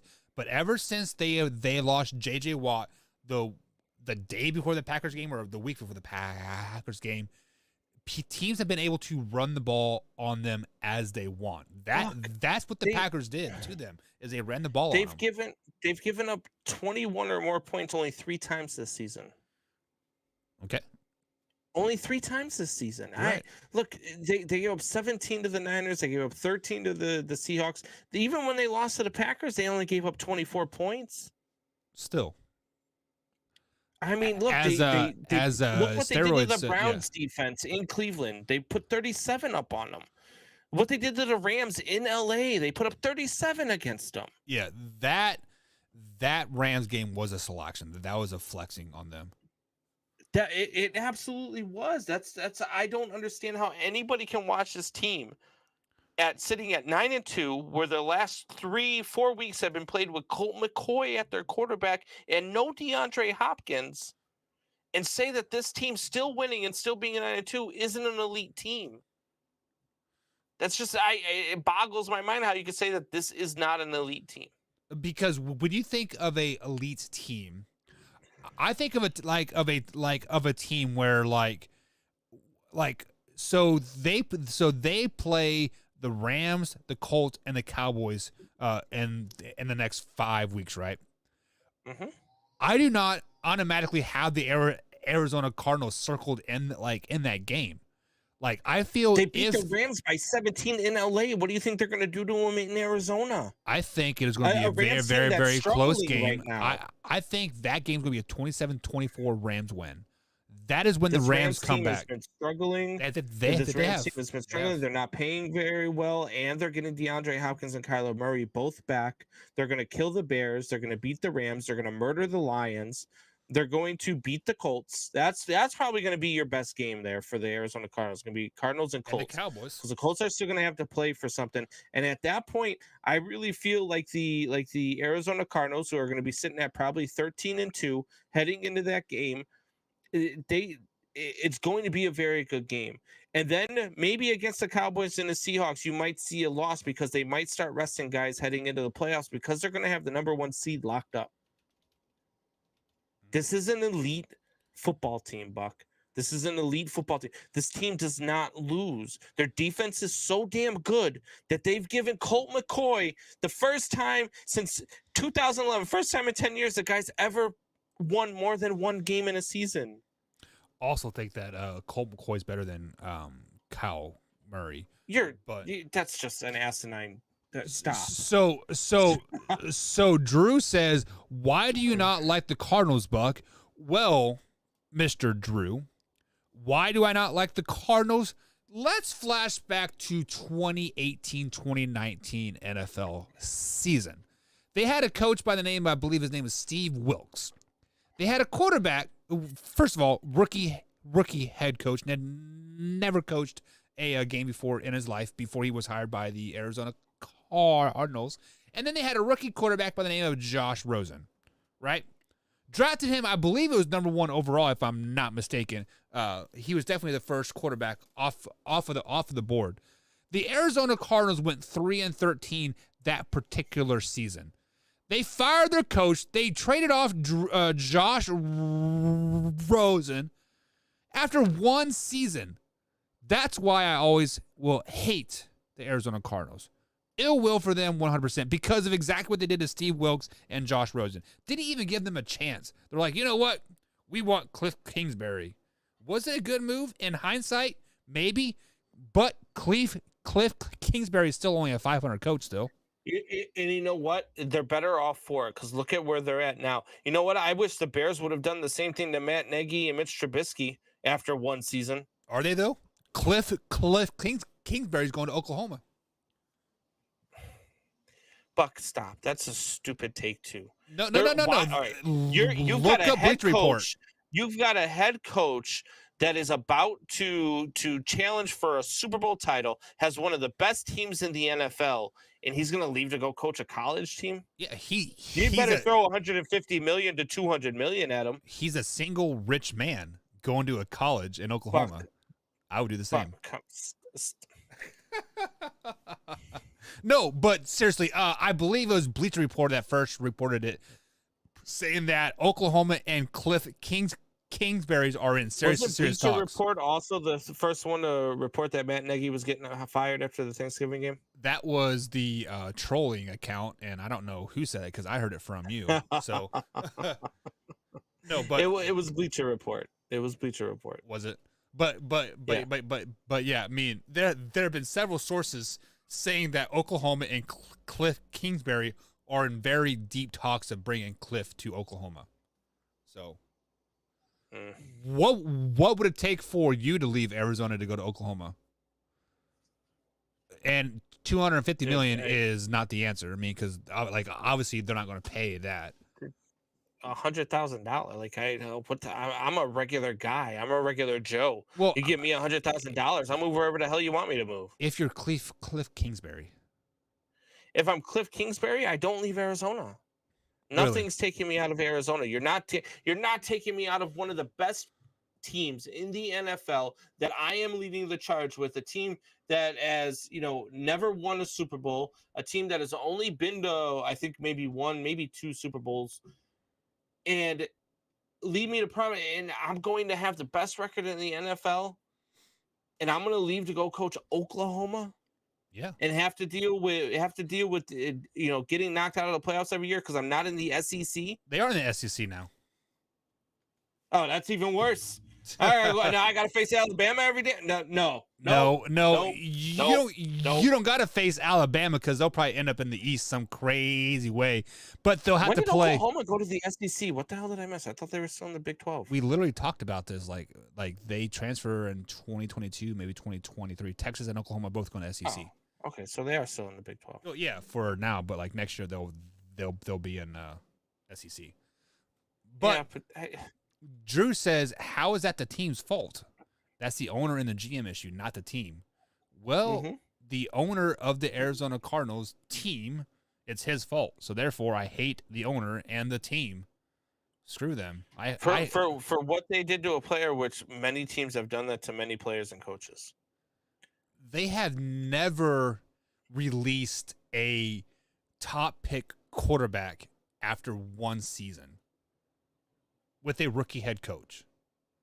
Name me one other team. I cannot think of anybody off the top of my head. Josh Rosen is not good, Buck. He is good if you got a He's chance. not good. He wasn't good. He wasn't good with Arizona. He's not a good quarterback. He's been sitting They behind made a Tom mistake. Brady. They realized they made a mistake, and now they've got Kyler Murray, DeAndre Hopkins, and one of the best defenses in the NFL. They made a move. They realized they made a mistake. They realized Josh Rosen wasn't their guy early. That's actually kudos to them. That's not a bag on them. That's kudos to them. They had the balls to do something that lots of other teams don't have the balls to do. Don't you think that the Cleveland Browns fans wish that they had the balls to do that to Baker Mayfield right about now? No, because Baker Mayfield isn't the problem. It's Kevin Stefani. Sorry. That's the Baker real issue. Mayfield makes dumb decisions on the field. No, he doesn't. No, he doesn't. Okay. We Drew- watched two different Baker Mayfields on Sunday then. Yeah. The one on the Hulu commercials and then the one on the field. The Hulu commercials he's actually very good in. Yeah. Except for the one where they're giving him like the house keys. I think that one's kind of dumb. The password 6. Drew has one more comment here before we wrap up the night. Like he says, but okay, with Lincoln abandoning his team before the bowl game. All right, so Drew, you were on this for last night. You were on this last night, so we kind of touched on it a little bit here. So, as a former college athlete myself and signing to a college to go play and being recruited, Drew, the highest recruiting time in any athlete's spotlight is after their high school season is over. High school season's wrapped up, most of them Thanksgiving Day. So the biggest recruiting time is from Thanksgiving till the National Signing Day. Oh, sorry, you have an early signing day and sometime in December now. I think December 15th or 20th, something like around there. But the National Signing Day is like February 15th-ish. If you want to build... So first thing first is a bowl game to most colleges is simply $2 million in the pocket. They don't care if they win or lose that game. It is all about getting your team to the bowl game for recruiting purposes because you can bring recruits down to a bowl game, Drew. So with that being said, why would you want a coach on your team coaching your bowl game, having your team here for the next 6 weeks or so? Let's say they play a January bowl game, which they probably will. So for 4 to 5 weeks here, he is with a team coaching them for a bowl game that he could give two shits about. His heart's already at SC. He is already recruiting for SC. Why do you want your coach there at Oklahoma? 0 cents at all. He is not abandoning his team because the season was over after the conference championship game, which I don't think Oklahoma is in the conference championship, right? It is Oklahoma State and Iowa State or something like that. I don't know, but it is not Oklahoma. So their season ended the Saturday after Thanksgiving. Regular season is over.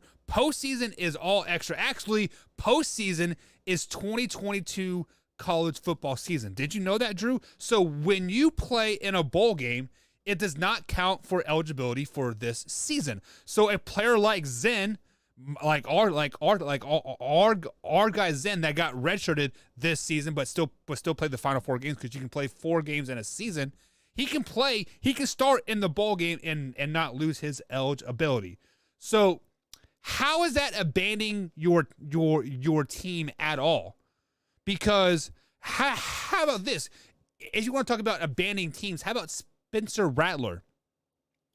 Monday he tweeted like, I'm leaving Oklahoma.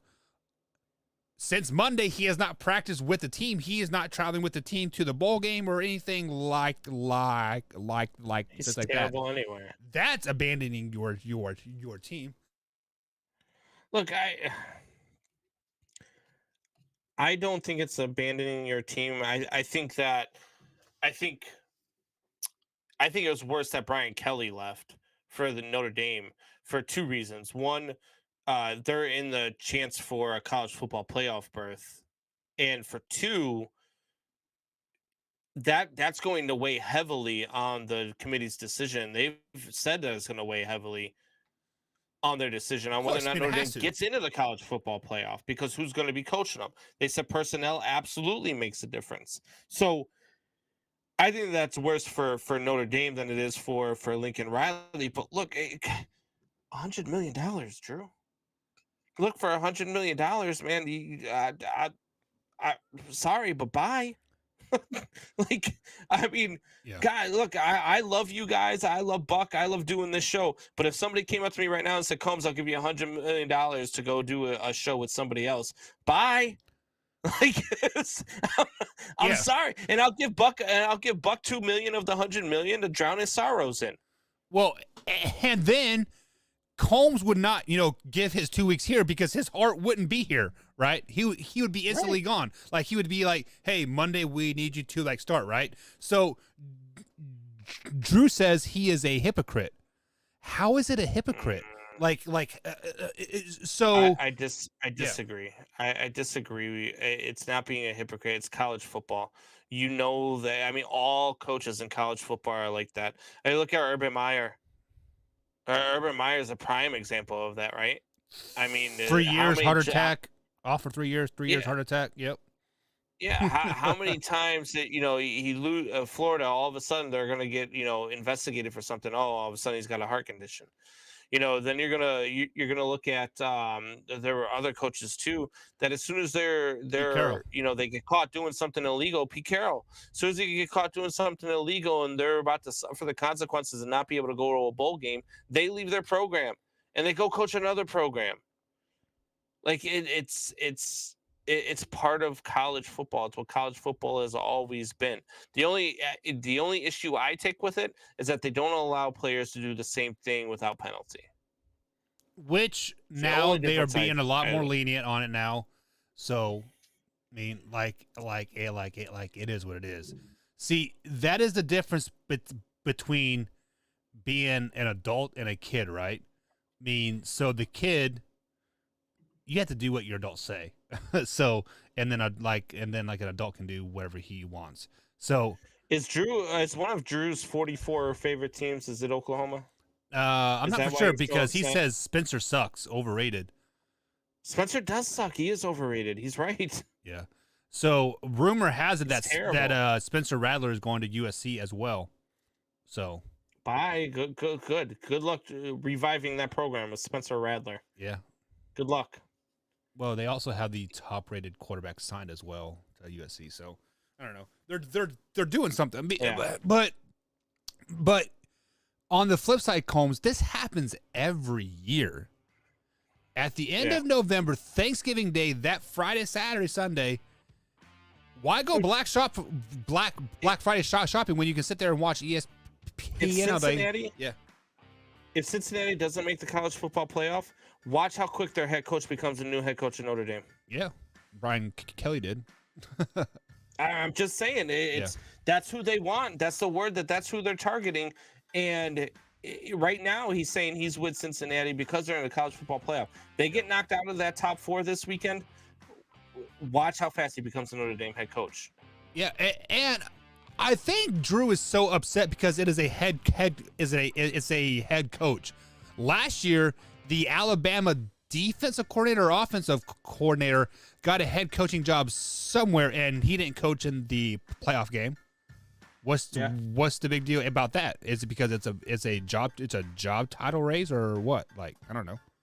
Yeah, who knows? But Combs, set us out, big guy. Man, our nation, rise up.